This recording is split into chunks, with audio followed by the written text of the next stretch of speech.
Alright guys, welcome back to my channel, and today in this video, show you an update regarding dun sa trade natin last Friday. So over the weekend, I held the position, open pa rin yung long position or buy for pound yen.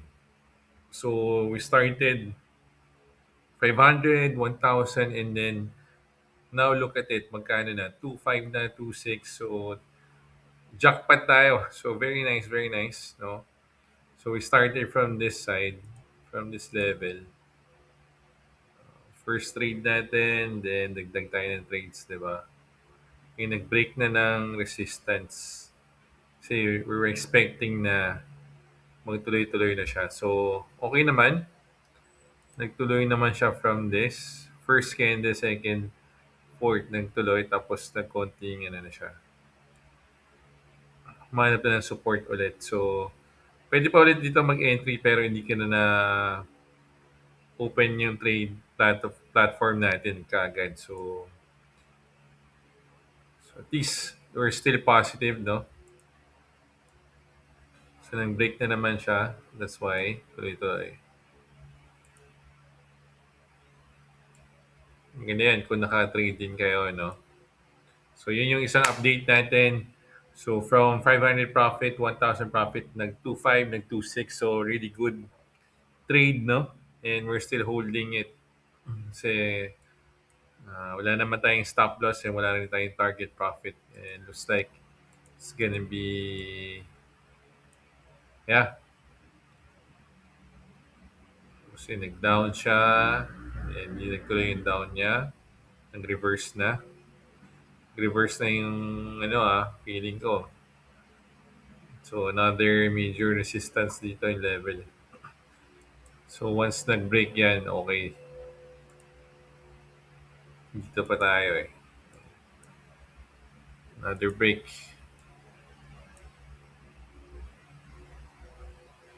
Diba? Again guys, demo account lang to. It's not a live account. No, if you want to trade live, practice muna. Practice ka muna.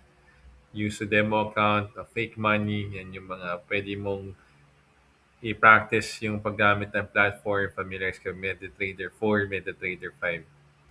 Pero as you can see, and once you get the system, once you get the flow, yan, makapag-trade ka na rin with live money.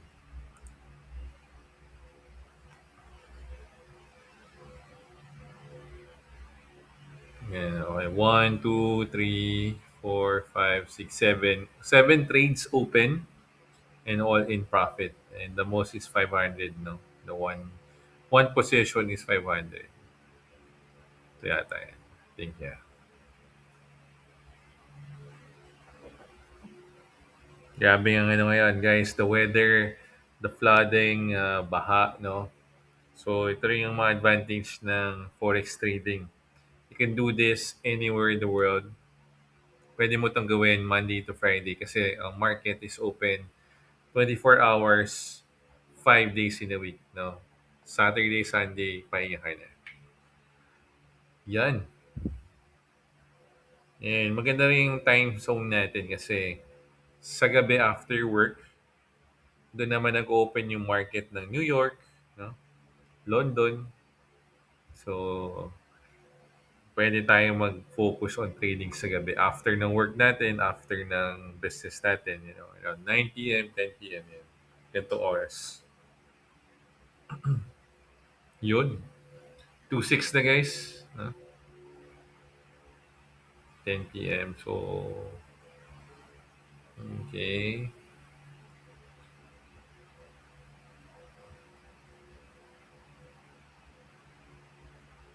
Mga tuloy-tuloy na to. Tuloy-tuloy na yan. And hindi ka pa nakapag-subscribe, follow, please comment also below. Try to share lang naman ano yung advantage ng forex trading. Wala akong binibenta, wala kayong nire-recruit dito, wala rin akong mga link, no? Just wanted to share what forex trading can do. And guys, profit. So next video, I'll update you again.